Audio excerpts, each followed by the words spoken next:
Live simply, and that's my message, our message here from the farm, that the farms of the 21st century need to get back to the place that we were 100 years ago, which was where farms were supplying the communities with four basic elements, and that's food, fiber, fuel, and medicine.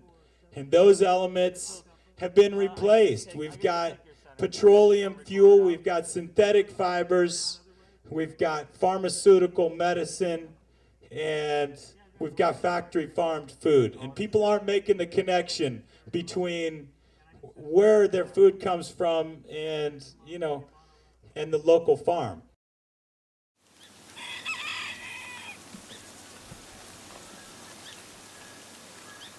Yes, my name is Noah Wemple. This is my wife, Anna Wemple, and together with our children, Zara and Zen, we represent the second and third generation of this family farm.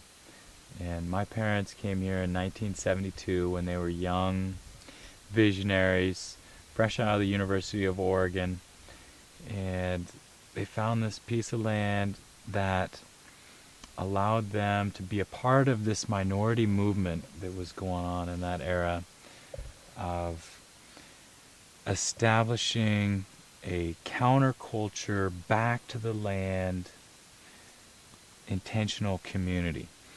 And there were other people trying to do the same thing, and they were all rebelling against the non-renewable mainstream American culture that was prevalent in the 50s and 60s. And it kind of got to a boiling point with the Vietnam War and the oil embargoes, and people began to make their own change. And that's what my family and Anna's family, our families were connected at the time through the workers' cooperative, the HODADs. And they were trying to establish their own identity and their own sustainable footprint. And specifically right here on the land, we're 2 miles off the grid. We are very much a third world country right here, not having, at that time especially, not having any utilities, any dwellings. We didn't have electricity, we didn't have actually anything but a dirt floor and a dome. We carried water, the car kept breaking down, had to walk to town, all this kind of stuff. It made a stronger me. Cougar Mountain has been a long, slow process, and the skills that we maybe brought to it right at the beginning aren't the skills maybe that Noah's been able to bring to it, and Anna. The meticulous, practical skills that he's brought to it, tenacity to keep working at it, and the strength of who they are together is just I'm so thankful for that, because they brought what I haven't been able to give, is just capable vision and follow through. And our parents, they spent those 70s doing their best to envision and manifest a sustainable livelihood, lifestyle, and homestead here on the farm. And we, with our family, have done our best to carry on that vision. And today we're sitting with solar power in the back for photovoltaics. We've got 2 solar powered wells. We've got ponds, orchards, cottage industry with value added processing of wood crafts. We've got the eggs and the chicken, the milk cow. We're really realizing a lot of their early dreams that they had there in the 70s. I've known Noah and Anna for a couple years now, originally through Tayberry and then through the Eugene community, and was asked to do some artwork for their poster for their annual Tayberry Festival. And through that connection, we started talking about architecture, and they brought me out here to be involved with the land to realize their vision on paper, because it takes a lot of capital and resources to make this whole vision complete, and it requires a lot of community involvement. And so the idea was that if we can graphically represent what's going on out here, because this is one of the most beautiful places on earth, I will tell you. And their vision for permaculture, really realized in a global network of similar experiences, talk with Africa, talk with people all over the world.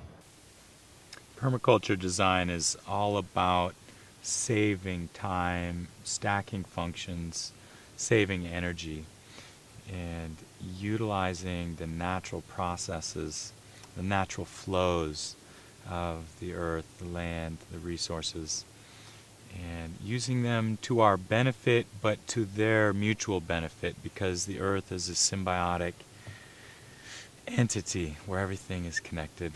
It's all one.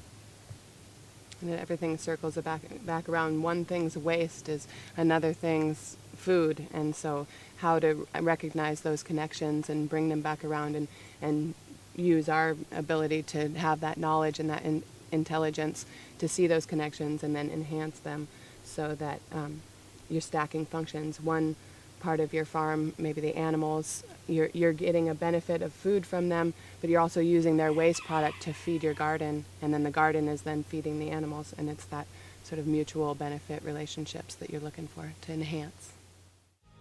This here is the center of the farm, and that's why we're going to start here. This is the worm bin. The whole key to a successful organic farm is having a live composting organic matter program. Worm castings, once they have passed through a worm's gut and been processed, digested by those beneficial microbes, they become pathogen free. And that live system we are taking and putting into our garden beds, and we are growing our salad and various greens and our annuals, and that food goes into our kitchen and we consume it, and any scraps come right back out and into the compost bin. Love it. I feel so blessed. And we love you. We love having you guys up here, and we're really appreciative to all the people who came up and contributed to this event, even though the weather was such like this. And so thank you so much, because without you, it doesn't happen. We all work together to make this happen. And this year, it tested us. It tested our bonds, and we pulled it off as best we could. And there were some amazing volunteers that came through for us. Everybody's helping so much, and we appreciate that so much. So thank you to everybody who helped us put this on here on Cougar Mountain with our orchards, interplanted with multiple species, and the different zones that we have going all the way out to the old growth forests.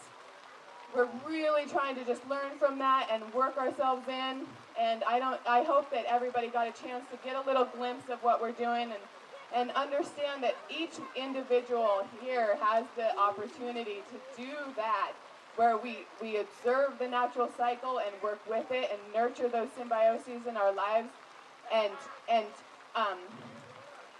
enhance those relationships rather than trying to dominate and control them. Rather work with the natural cycles that happen.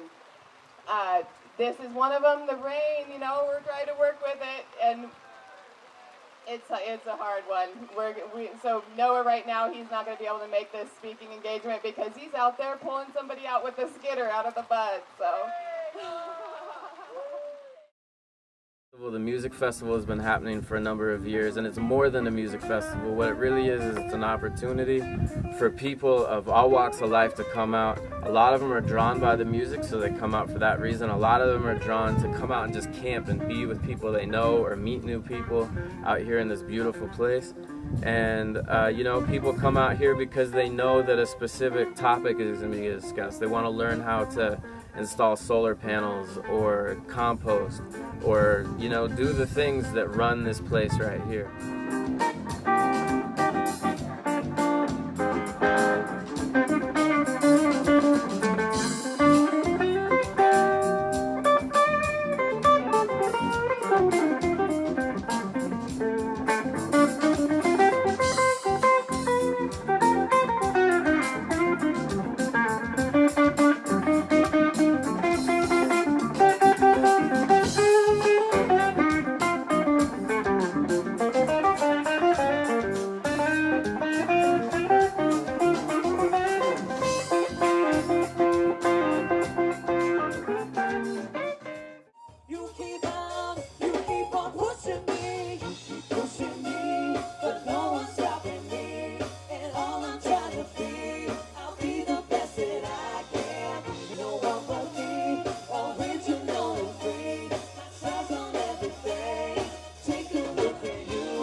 Lead the way, Rasta, lead the way, lead the way, Rasta, lead the way. Join us. The Tayberry Jam is a celebration of our family's vision and work here on the farm, and that celebration is made better with music. Music is the foundation of the event, and we've also tried to make it a conscious event by incorporating the best ideas of the sustainability movement through the Global Sustainability Summit. And that's a wonderful opportunity to design and to invite guest speakers to come and talk about different elements of the sustainability movement, and combined together with different genres of music, jam, hip-hop, world beat, reggae, bluegrass. That makes for an exciting event. It's been such an incredible journey to be a part of it and to work with these incredible artists that do the music and are passionate about sustainable living as speakers. And that event has been an opportunity for us to talk about and to let the community know about the educational resort that we're trying to develop, to allow people to come out and gain inspiration from the land and gain spiritual renewal and nourishment, and to take back with them that inspiration. We now salute, we now salute, we now salute. So ring to your love, after every storm there's a calm. If you try test, big up your chest, someone must be laid to rest. Yes, I know for them never listen to them, listen from them. Well, I guess my heart rushed over, get higher than a poker. Well, I'll be broke, but you'll be broke. I'll send the world on fire. Well, we step close to one another, up one street and down another. We'll have a time, oh dear brother, send the world on fire. So the 3-day music festival really gives everybody that time when they can come here, and then we get all together and the energy grows and everybody's excitement is really at a higher level when we're all together like that, and the music really just gets everybody in a really good place, and it really has affected people in a really good way. We get so often, we hear people say, oh, this was a life-changing experience being up here at the Tayberry Jam, and the beautiful music and all the people, and it's really a chance for us to broaden our exposure as well.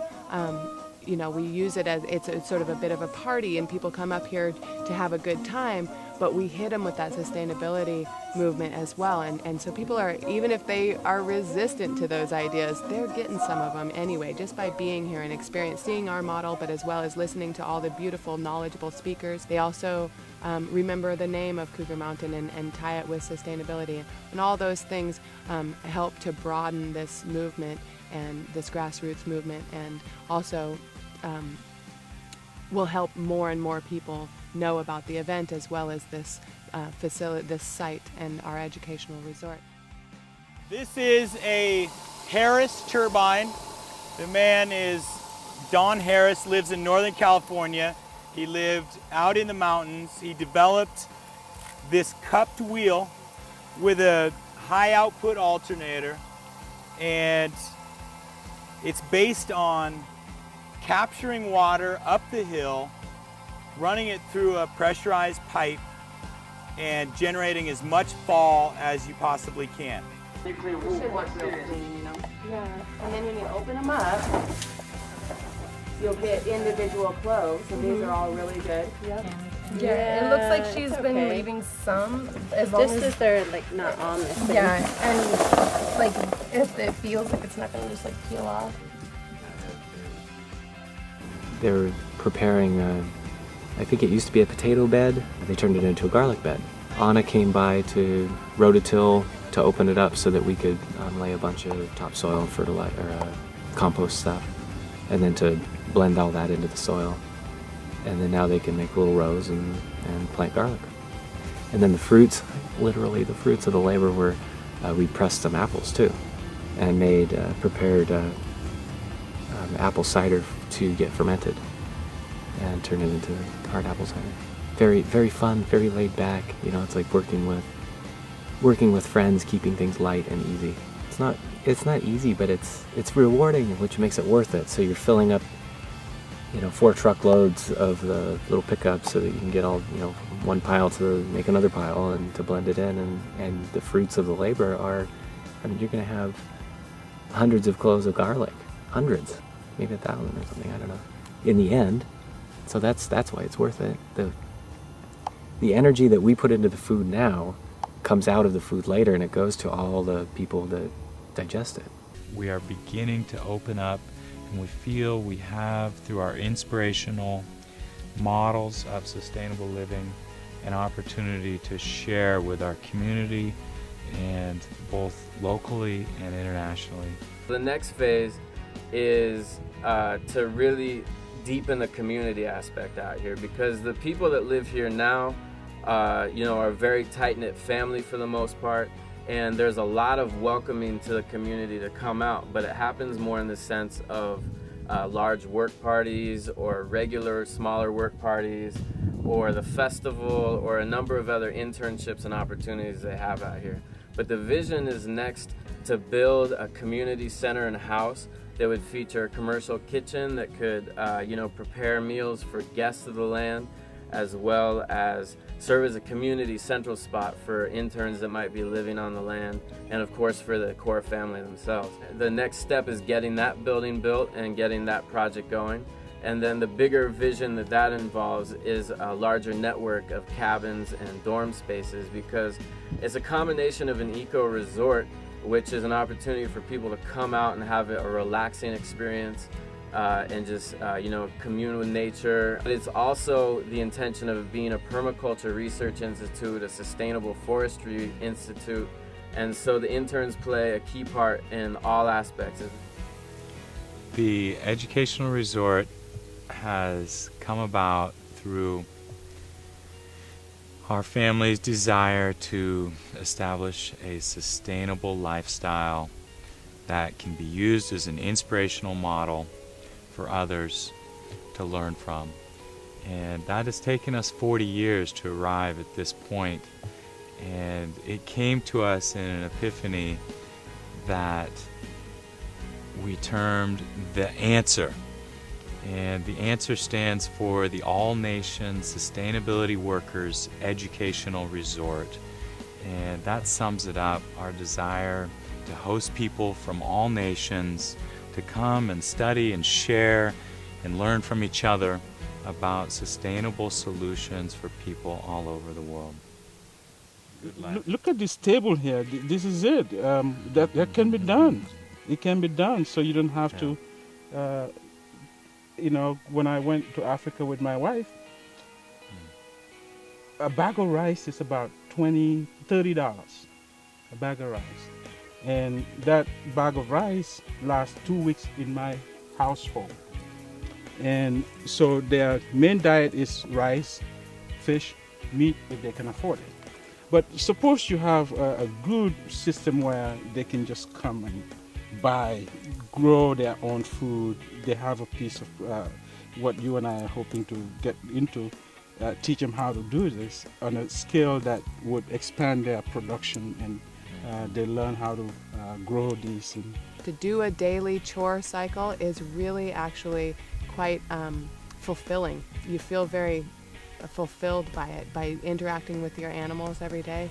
It just feels like you're doing something important, something that you can count on. It gives you a rhythm in your day and in your seasonal changes.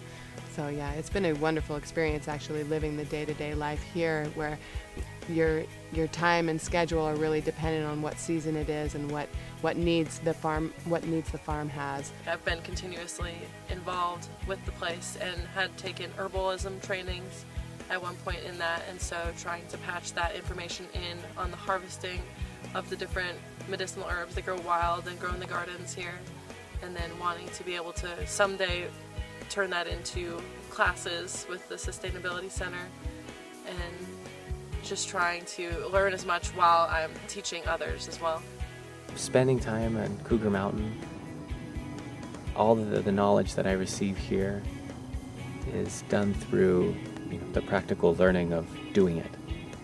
And so then I can take all of that and move it to my own community, or if I decide to go sailing somewhere, take it to a wonderful place that they just don't have the ideas in place, and I can help inspire others to actually make it work for themselves, make their community sustainable. Cougar Mountain Farm is a really amazing place, a beautiful place, a place really rooted in both ecological history and human history, from Native American history through the early days of their family even coming out here, the Hodaggers, and doing reforestation projects on a serious level, to now the newest generation that are bringing sustainable living to an international audience through the eco-resort model, and also just being a living permaculture farm and institute and lifestyle. It seems this place is a spot for continuous growth and continuous renewal and rejuvenation, and I think that's why a sustainability center here will be so appropriate. So it's been quite the journey to see it come along, for sure. I think they're gonna have a lot of success with this place, and they're gonna have a lot of interest in these next couple of years as the momentum really builds. And I definitely expect to see within the next couple of years an extremely vibrant community that is paving the way for other communities of its type all over the world.